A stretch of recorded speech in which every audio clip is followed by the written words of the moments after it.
Hola, buenos días. En la clase del día de hoy vamos a continuar con temas de estimación y métodos de estimación, pero vamos a comenzar a ver ya unas propiedades de los estimadores. Vamos a definir la propiedad del sesgo y vamos a ver la definición del error cuadrático medio. Entonces, dentro de nuestra agenda va a haber un pequeño recordatorio de lo que hemos hecho desde que empezó la unidad. Vamos a definir el sesgo, el error cuadrático medio, vamos a ver algunos ejemplos de estimadores insesgados y vamos a concluir con el tema de la evaluación de la bondad de ajuste de un estimador. Entonces, lo que hemos visto hasta ahora es que ya definimos qué es un estimador. Vimos la diferencia que hay entre un estimador y una estimación, que pues bueno, la estimación ya es un cálculo basado en una muestra de datos de aplicar la fórmula del estimador. Vimos los dos tipos de estimaciones que podemos hacer sobre un parámetro, que era la puntual y de intervalo. En específico, ahorita estamos con estimación puntual. Definimos la notación de que teta ahorita va a ser un estimador y teta va a ser el parámetro de interés, que es desconocido.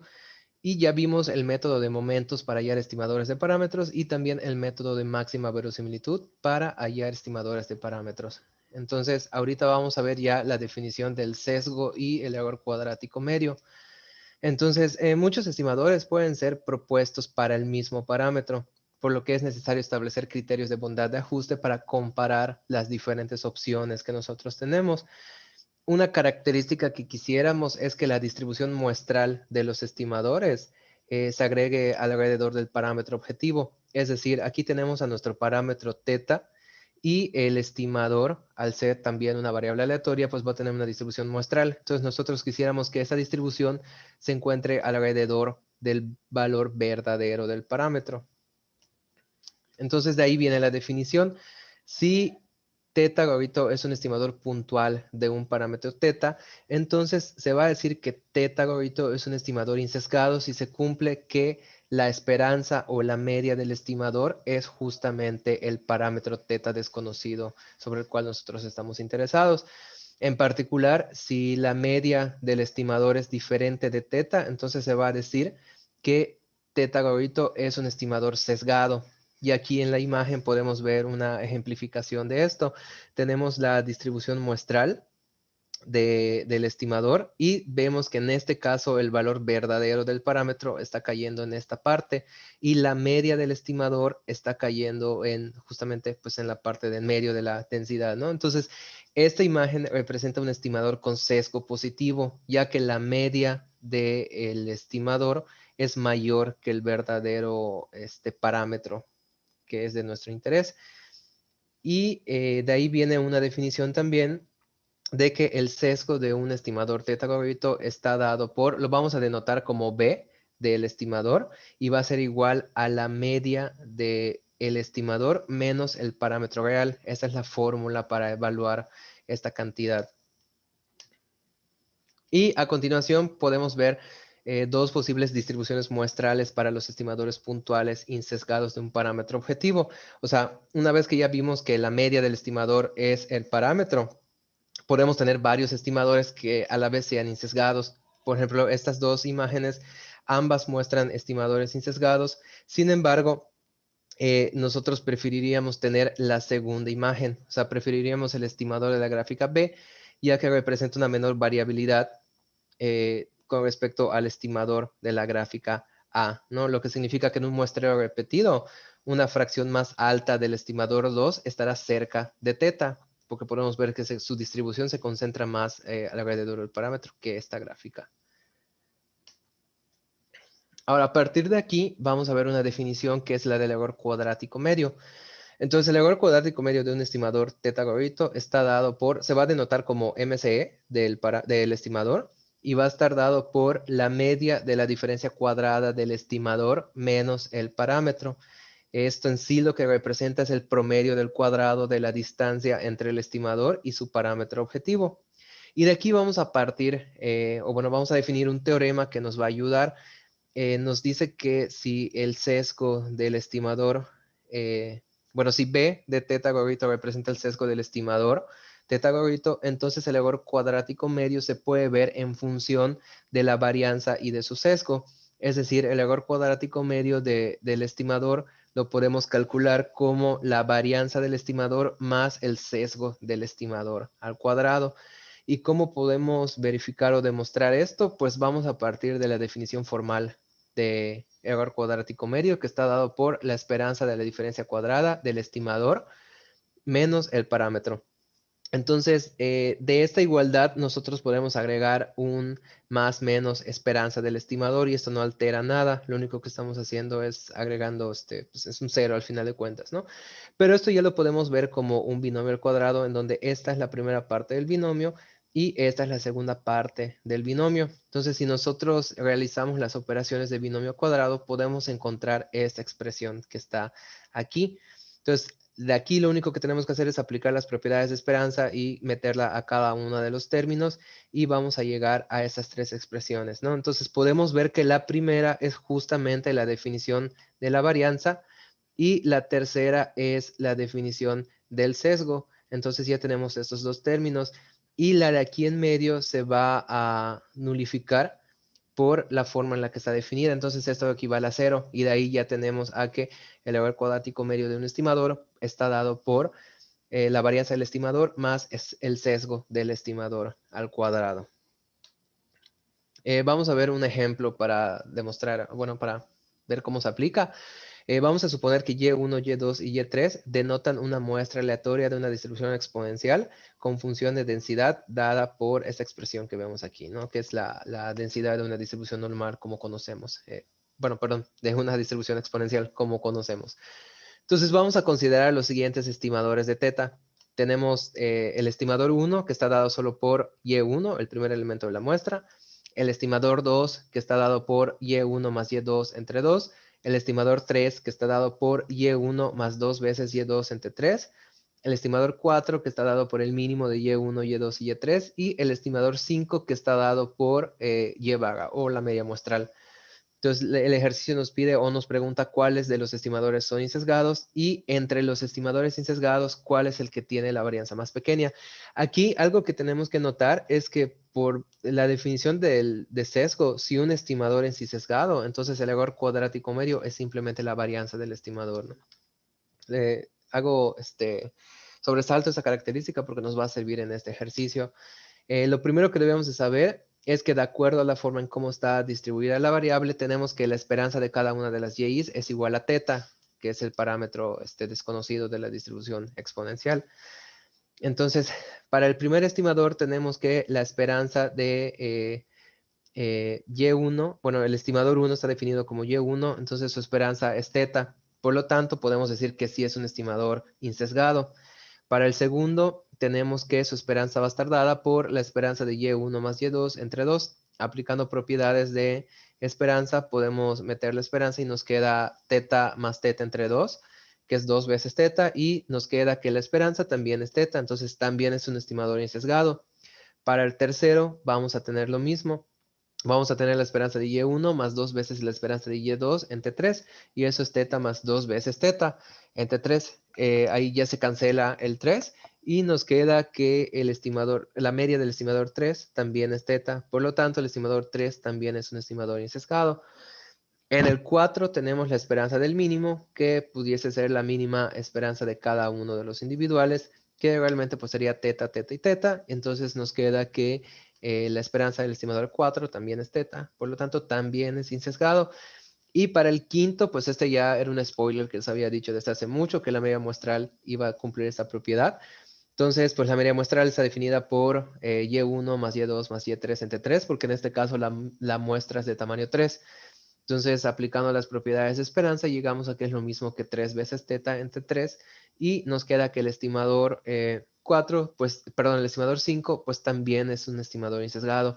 Y eso ya ejemplifica lo que les decía al principio. Nosotros podemos tener muchos estimadores que sean insesgados. Ahora la cuestión va a ser ver cuál es mejor de todos estos. Entonces, una forma de saberlo es calculando el error cuadrático medio. Vamos a tomar al estimador sesgado que tenga un menor error cuadrático medio. Entonces, como todos resultaron sesgados, ya sabemos que su error cuadrático medio va a ser la varianza del estimador. Entonces, podemos calcular la varianza para cada uno de estos y vemos que para el 1 nos queda teta cuadrada, para el 2 nos queda teta cuadrada entre 2, Para el 3 nos queda 5 teta cuadrada entre 9. Para el 4 nos queda solamente teta cuadrada. Y para el quinto nos queda teta cuadrada entre 3. Por lo tanto, podemos ver que el que tiene menor varianza sería este, que es justamente la media muestral. Entonces, en este caso, de todos los estimadores insesgados que acabamos de ver o que postulamos para este ejercicio, pues nos quedaríamos con la media muestral porque aparte de ser insesgado, es el que tiene menor error cuadrático medio o en este caso, pues la menor varianza. Ahora, esta es una propiedad pues que vamos a estar analizando, bueno, vamos a buscar que todos los estimadores tengan, pero vamos a tener más propiedades también, solamente que esas las vamos a ver a partir de la siguiente clase. Todavía nos falta, bueno, de hecho en el siguiente video vamos a ver ya la parte de eficiencia y consistencia, que son dos propiedades aparte de esta que estamos viendo ahorita. Ya para concluir, perdón, no para concluir, para ver el segundo tema de esta clase, vamos a ver algunos estimadores insesgados que ya vienen como que con esta característica por defecto. Y todos esos estimadores que vamos a ver, no vamos a ver cómo los obtenemos, pero ya sabemos que el método de momentos o el método de máxima verosimilitud es el que nos lo estaría dando, ¿no? Entonces, en general, está esta tabla de resumen que nos da el parámetro objetivo que es teta. Bueno, nos define cuál sería ese parámetro objetivo. Nos da el tamaño muestral que se está utilizando para estimar dicho parámetro. Nos da la fórmula del estimador puntual, la media del estimador y el error estándar, que el error estándar es sinónimo de la desviación estándar del estimador. Entonces, el primero pues va a ser la media, ¿no? Cuando nosotros queremos estimar una media poblacional mu, pues podemos utilizar una muestra de tamaño n y utilizar como estimador puntual a y barra. La esperanza de esta y barra va a ser justamente mu y la desviación estándar o el error estándar, pues ya vimos previamente que está dado por sigma entre raíz de n. Eso lo definimos en la unidad de media y varianza muestral. Por otro lado, tenemos la proporción, que es otro parámetro que puede ser de nuestro interés, que justamente se trata de una media, pero para datos dicotómicos que solo toman valores entre 0 y 1.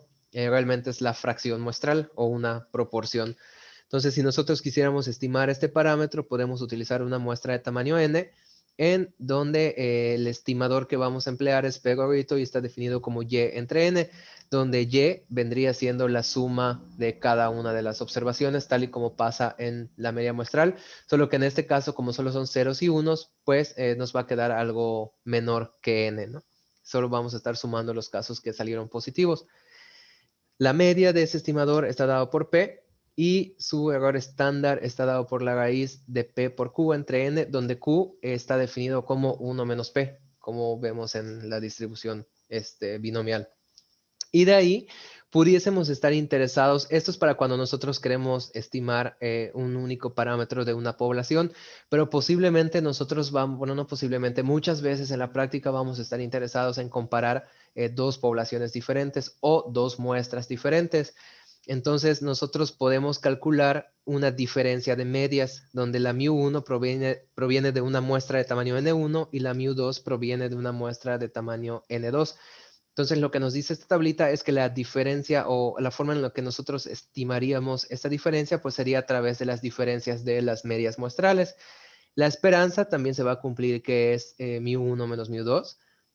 Y el error estándar o la desviación estándar, pues va a estar dado por la raíz de sigma 1 entre n1 más sigma 2 entre n2. Lo mismo para proporciones, pudiésemos estar interesados en calcular una diferencia de proporciones que provienen de dos muestras diferentes o de dos poblaciones diferentes y pues cada una tendría su N1 y N2 asociadas. Aquí más adelante vamos a ver, este N1 y este N2 pueden o no ser del mismo tamaño, ¿no? O sea, puede ser que N1 sea 10 y N2 sea 20, o puede ser que ambas N1 y N2 sean igual a 10. La forma en la que nosotros estimamos esta diferencia poblacional es con la diferencia de proporciones muestrales, cuya media está dada justamente por la diferencia de los parámetros poblacionales y su error estándar está dado por la raíz de P1 por Q1 entre N1 más P2 por Q2 entre N2. Y aparte vamos a definir uno más que vamos a estar analizando. Previamente ya vimos que tanto con el método de momentos como el de máxima verosimilitud se llega a que un estimador de la varianza poblacional, sigma cuadrada de una distribución, está dada por S cuadrada, que le estoy poniendo, bueno, sigma gorrito, que vendría siendo la parte del estimador, y le estoy poniendo una S prima cuadrada, que es la definición que habíamos visto antes. Es la sumatoria desde i igual a 1 hasta n de la diferencia cuadrada de cada una de las observaciones menos su media muestral entre n. Sin embargo, también esta fue la fórmula que nosotros obtuvimos. De hecho, me parece que fue un ejemplo en el video de la clase de máxima verosimilitud. Sin embargo, en la unidad de media y varianza muestral, definimos a la varianza muestral como S cuadrada, y aquí le estoy quitando el apóstrofe para diferenciarlos, como es exactamente la misma fórmula, solo que en lugar de que se divide entre n, se divide entre n menos 1, y esta cantidad también es conocida muchas veces como la cuasi varianza muestral.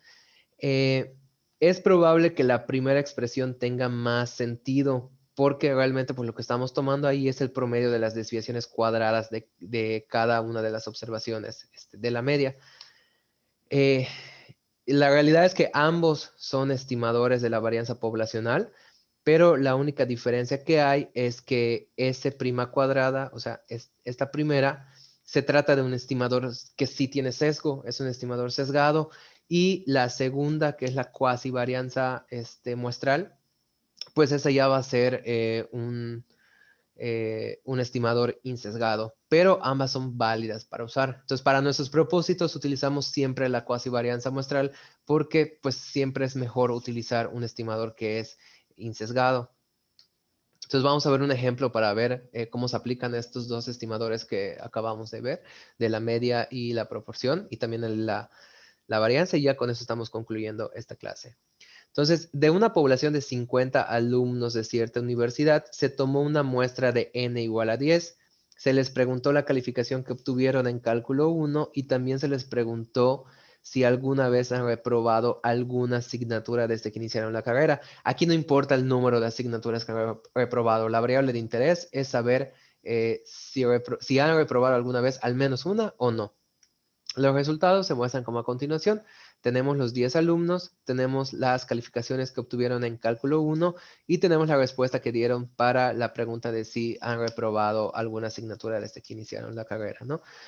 Nos pide estimar la calificación promedio que obtienen los alumnos de la universidad para cálculo 1 y estimar la proporción de alumnos que alguna vez han reprobado alguna asignatura desde que iniciaron la carrera. Entonces, fíjense, la idea es que la universidad en total tiene 50 alumnos. Posiblemente por tiempo no se pueden analizar a los 50. Si nosotros pudiésemos extraer la información de los 50, entonces ya pudiésemos calcular a los parámetros poblacionales, pero nos está indicando el ejercicio que se tomó una muestra de tamaño 10. Entonces lo que hacemos es que con esta muestra de tamaño 10 buscamos estimar los valores reales de los 50 alumnos de la universidad. Entonces de entrada en el primero nos están pidiendo, o bueno, nuestro parámetro desconocido es mu, que es la media de calificaciones obtenidas por los 50 alumnos de la asignatura de cálculo. O sea, este es el que nosotros desconocemos, el general de los 50 alumnos, pero vamos a utilizar a los 10 para calcular un estimador de mu. Y ya sabemos que el estimador que nos va a servir, pues en este caso es la media muestral, que está dada por la sumatoria de los resultados de cada una de las 10 observaciones dividido entre n, que es 10. Entonces, haciendo los cálculos, nos queda que la media muestral es 87.5. Entonces, la idea de todo esto que estamos haciendo es que esta cifra, o sea, el 87.5, es una estimación de la verdadera media de las calificaciones obtenidas por los 50 alumnos, solamente que ahorita estamos utilizando solamente a 10 para calcular esta estimación.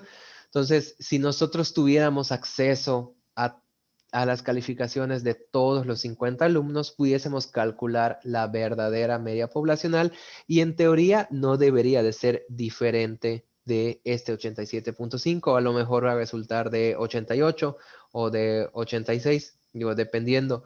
Pero esta es la idea, las estimaciones pues nunca van a ser exactas y siempre van a tener pues cierto grado de error, ¿no? Por algo son estimaciones. Si quisiéramos obtener estimaciones para el parámetro desconocido, la varianza muestral, perdón, la varianza poblacional de las calificaciones, pues pudiésemos emplear tanto a S' cuadrada como a S cuadrada. Ambas son válidas, de hecho calculo aquí ambas y veo que a través de el estimador de máxima verosimilitud es 87.3 y a través de la varianza muestral, que aquí debería de ser 9, perdón, sí hice el cálculo con 9, es 96.9. Entonces ambas estimaciones pues son al final del día estimaciones válidas para el parámetro sigma cuadrada, con la diferencia de que la primera es sesgada y la segunda es insesgada. Entonces así es como se diferencian. Para el B, nuestro parámetro desconocido es θ igual a P, que es la proporción de personas que han reprobado alguna vez una asignatura desde que iniciaron la carrera. Entonces vamos a definir ahí la variable AI, la respuesta de cada uno de los 10 alumnos, donde AI va a ser 1 si respondieron que sí han reprobado o 0 si respondieron que no han reprobado. Con esto nosotros podemos calcular una estimación de P a través del estimador P gorrito, que sería realmente la sumatoria de I igual a 1 hasta 10 de las AIs entre 10, que es justamente pues, la media muestral, pero para datos dicotómicos, ¿no? Entonces, acá da 3 y nos queda 3 entre 10, que representa, ya lo podemos ver como 0.30 o el 30%. Entonces, lo que nos está diciendo esto es que una estimación para la cantidad de los alumnos totales, o sea, para los 50 alumnos de la universidad, que al menos que han reprobado al menos una vez una asignatura desde que iniciaron la carrera es el 30%. Y así es como se interpretan estas cantidades. Ahora, hablando de que las estimaciones siempre van a ser diferentes, o bueno, en la mayoría de los casos van a ser diferentes al parámetro real, al poblacional, pues pasamos a nuestra parte final de la clase de hoy, que es la evaluación de la bondad de ajuste de un estimador. O sea, ¿qué tan bien estoy estimando? En este caso, si yo digo que el 30% de los alumnos de la universidad han reprobado al menos una asignatura desde que iniciaron, la pregunta ahorita es qué tan bien, o sea, qué tan cercano este valor está del verdadero valor. Posiblemente yo puedo juntar a los 50 alumnos y preguntarles, oye, ¿has reprobado alguna vez o no? Y resulta que la proporción poblacional ya de los 50 sea, no sé, de solamente o bueno, que sea mayor del 60%, ¿no? Entonces, esta estimación pues no sería muy buena. Nosotros estimamos que fue un 30% y el valor real pues fue de 60%, ¿no? Una vez que se investigó a todos. Entonces, esa es una pregunta que nosotros nos hacemos pues a menudo en este tipo de cuestiones, que también nuestro estimador está, valga la redundancia, estimando el valor real, ¿no? Esto lo vamos a ver a través de la evaluación de la bondad de ajuste de un estimador. Es una forma de evaluar qué tan bueno es el ajuste de un estimador puntual, pues es justamente medir las distancias que hay entre las estimaciones que genera y el parámetro objetivo. Entonces vamos a definir como error de estimación, lo vamos a denotar como una epsilon, y es la distancia entre el estimador de su parámetro objetivo. O sea, esto es en términos absolutos, qué tanto dista la estimación que yo estoy obteniendo del parámetro verdadero. Esta cantidad pues va a variar aleatoriamente en un muestreo repetitivo y lo que buscamos es que siempre sea lo más pequeña posible. O sea, ¿esto qué quiere decir? Si yo, regresándome al ejemplo anterior, yo tomé a 10 estudiantes y con esto yo calculé la media de calificaciones, que es de 87.5. Pero si yo tomo otra muestra de otros 10 estudiantes, igual y no va a ser este mismo valor. A eso se refiere con muestreo repetitivo. Si yo realizo el experimento varias veces, voy tomando varias muestras aleatorias de tamaño 10, entonces estas distancias que me van a estar resultando del verdadero parámetro poblacional, pues no van a ser siempre las mismas, ¿no? Puede ser que una muestra estime mejor que otra muestra y que la distancia sea más pequeña. Entonces, como teta, gorrito, es una variable aleatoria, epsilon también lo será, y no podemos decir qué tan grande o qué tan pequeño será para una estimación en particular, pero sí podemos plantear enunciados de probabilidad para esta cantidad.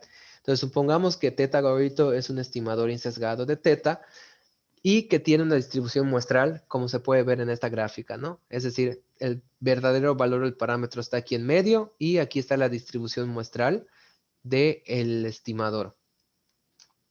Entonces, si seleccionamos dos puntos que sea teta menos b y teta más b, situados cerca de las colas de la densidad de la probabilidad, entonces la probabilidad de que el error de estimación sea menor que b se representaría por el área bajo la curva de la imagen anterior. Si nos regresamos, ven que aquí están los puntitos teta menos b y teta más b, y esa probabilidad estaría representando la probabilidad de que el error de estimación sea menor que b. En términos de probabilidades sería algo de este estilo. Nosotros partimos de la definición del error de estimación, que es en términos absolutos la diferencia de la estimación menos el parámetro, y queremos ver que esa probabilidad sea menor, que esa diferencia, perdón, sea menor que b. Y esto lo podemos ver como la probabilidad de que la diferencia de la estimación y del parámetro se encuentre entre menos b y b. Podemos despejar al parámetro y ya nos quedan esos dos puntos que les estoy mencionando aquí. Entonces, podemos considerar a b como un límite probabilístico en el error de estimación.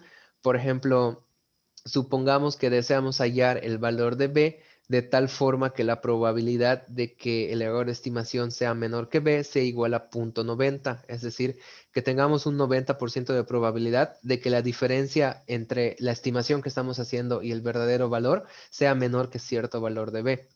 Si nosotros conocemos la densidad del estimador, entonces lo podemos calcular como sigue. O sea, sería calcular, resolver esta integral, encontrar el valor de b, de tal forma que al resolver la integral con respecto de teta, perdón, es igual no va. Esa probabilidad sea igual a 0.90. Pero gracias a la desigualdad de Chebyshev, no importa si conocemos o no la distribución muestral de teta gorrito, siempre vamos a poder hallar un límite aproximado de E si expresamos a B en términos del error estándar o de la desviación estándar. Por ejemplo, vamos a tomar números enteros K, que sean mayor o igual que 1. Entonces podemos decir que B, o sea, nosotros podemos definirlo como K veces la desviación estándar del estimador. Y por el teorema de Chebyshev sabemos que para que esa diferencia epsilon sea menor que k veces la desviación estándar, la probabilidad es del menos 1 entre k al cuadrado, que es una de las desigualdades que vimos igual en unidades pasadas. Entonces, un valor de k que se usa frecuentemente es 2. O sea, lo que nosotros hacemos en la práctica o tiende a hacerse en la práctica es que buscamos un valor, o sea, buscamos que el límite de error de estimación sea menor que 2 veces la desviación estándar del estimador, y eso, a través de la desigualdad de Chebyshev, vemos que nos genera una cota de probabilidad mayor o igual al 0.75%. Esto lo que significa es que en términos generales, ya sea que conozcamos o no la distribución muestral del estimador, el error de estimación va a ser menos que 2 veces la desviación estándar del estimador con probabilidad de al menos de 0.75%, que pues es una probabilidad considerablemente alta, ¿no? Ya si conocemos la distribución muestral, pues podemos calcular una probabilidad exacta, pero esto ya nos da una aproximación de cuál sería esa distancia. Entonces ya para cerrar, vamos a ver un ejemplo. Eh, una muestra de n igual a 1000 votantes seleccionados al azar de una ciudad mostró que y igual a 560 están a favor del candidato Jones. Estamos hablando de votaciones, ¿no? Tenemos varios candidatos y Jones es uno de ellos. Estime P la fracción de votantes o la proporción de votantes de la población que están a favor de Jones y precise un límite de error de estimación de 2 en el error de estimación. Perdón, debe ser en el error estándar aquí. Entonces vamos a utilizar el estimador P gorrito, que por definición va a estar dado como Y entre N. Entonces esa Y son los 560 que están a favor del candidato y la N son los 1000, que es el tamaño de la muestra. Por lo tanto, la estimación de la fracción de votantes de Jones para esta muestra es de 560 entre 1000, que es igual a 0.56, o bien podemos decir que el 56% de la población está a favor del candidato Jones. Ahora la pregunta es qué tan confiable es este valor. La distribución muestral de P, en este caso sí la podemos conocer porque se aproxima mediante una distribución normal para muestras grandes. Aquí estamos aplicando el teorema del límite central. Entonces, como n es igual a 1000, pues es una muestra, acuérdense que grande en estadística generalmente es mayor a 30, entonces pues n igual a 1000 sí se considera como una muestra grande. Y podemos definir a B como 2 veces la desviación estándar de la proporción. Entonces, cuando B es esta cantidad, la probabilidad de que epsilon sea menor que B es aproximadamente 0.95. Por otro lado, nosotros tenemos que B es 2 veces la desviación estándar del estimador, que por fórmula, en la tablita que vimos hace un ratito, vienen los errores de los errores estándar, pues ya sabemos que es P por Q entre 1000. El problema que tenemos aquí es que para calcular esta B necesitamos el valor de P, pero P es justamente lo que queremos estimar, o sea, P no lo conocemos y lo vamos a querer estimar, pero por la forma en cómo está definido, pues unos cambios, o sea, cambios en la variable P no generarán un error grande. Entonces podemos nosotros utilizar la estimación de P que estamos obteniendo en lugar del verdadero parámetro poblacional P. Y esto pues nos va a generar un error pequeño en el cálculo de B. O sea, vamos a saber que al final va a ser una cantidad aproximada, pero pues una cantidad pequeña, ¿no? Entonces, lo que vamos a poder decir es que B se aproxima a 2 veces esta cantidad, que es la raíz cuadrada de 0.56 por 0.44 entre 1000, y eso es igual a 0.03. Entonces, ¿por qué es importante calcular este valor? Y fíjese que la probabilidad que asignamos es de 0.95. Entonces, ¿por qué es importante asignar este valor? Porque nos dice que la probabilidad de que el error de estimación sea menor que 0.03 es aproximadamente 95 o 95%. En seguimiento, podemos tener una confianza de que nuestra estimación, la de 0.56, está a no más de 0.3 del valor verdadero del parámetro poblacional P, y con esto con una probabilidad del 95%. Entonces, lo que estamos diciendo es que si nuestra estimación llega a no ser 0.56, entonces el verdadero valor dista en más o menos 0.03. O sea, pudiese ser 0.53 o 53%, o bien 0.59 o el 59%, y tenemos un 95% de probabilidad de que estas distancias sean las que en las que se encuentra el verdadero parámetro poblacional, en caso de que no sea 56. Y esta es la utilidad del error de estimación. Con eso ya estamos concluyendo la clase, y ya en la próxima vamos a ver las dos propiedades más que les comentaba, que es la de estimadores eficientes y estimadores consistentes. Entonces hasta aquí lo dejamos por ahora.